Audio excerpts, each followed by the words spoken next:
notre sport très amateur me faisait me dire aussi pour ce soir qu'il faut qu'on se souvienne tous de là où on vient.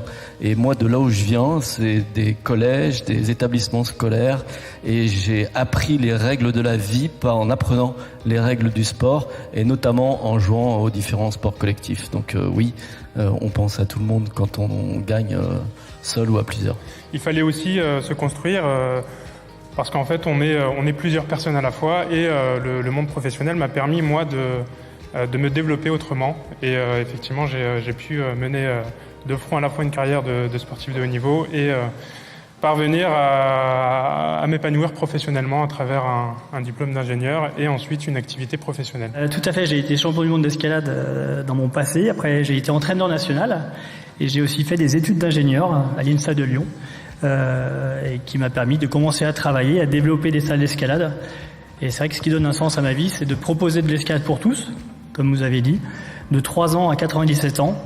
On a une égalité homme-femme, 50% dans nos clients, et même pour des personnes à mobilité réduite que l'on accueille.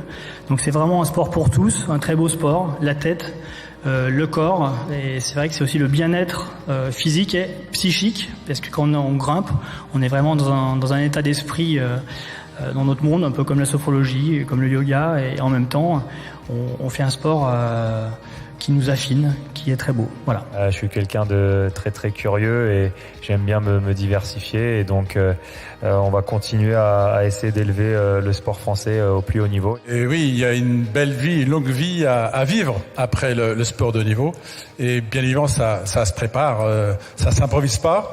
Donc c'est un choix qui doit mûrir, et puis surtout il faut accompagner les sportifs au cours de leur carrière, les sensibiliser à ça, les aider à se former. Ce qui n'est pas toujours des plus simples, parce que le sport de haut niveau ou professionnel a ses contraintes de plus en plus importantes. Les sportifs se déplacent maintenant des mois et des mois. Donc voilà, mais il faut reconnaître quand même dans notre système français, même si parfois on râle parce que on peut toujours faire mieux, quand même c'est un souci qui n'existe pas dans beaucoup de pays. La France a toujours été soucieuse de ce fameux double projet, et donc du coup on a quand même beaucoup d'exemples de sportifs qui réussissent, dont certains qui seront récompensés ce soir. Juste un mot, j'aime pas le mot usine à champions.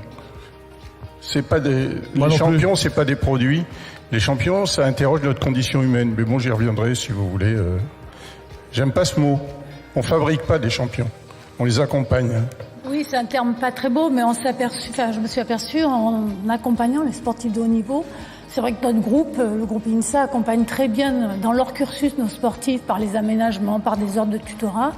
Mais il fallait aussi que ces sportifs prennent conscience qu'au travers de leur pratique sportive, ils développent un certain nombre de compétences et qu'ils soient capables de valoriser ces compétences.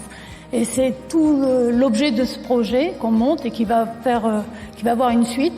Cette idée de la mise en œuvre de ce projet, je dois avouer qu'elle m'est venue du livre de Véronique Barré, Le sport des médailles et après. Et c'est vrai que nos sportifs ont tendance à afficher leurs résultats et leurs performances sportives. Mais ils en oublient tout ce qu'ils ont été obligés de mettre en œuvre pour arriver à ces résultats et à ces performances.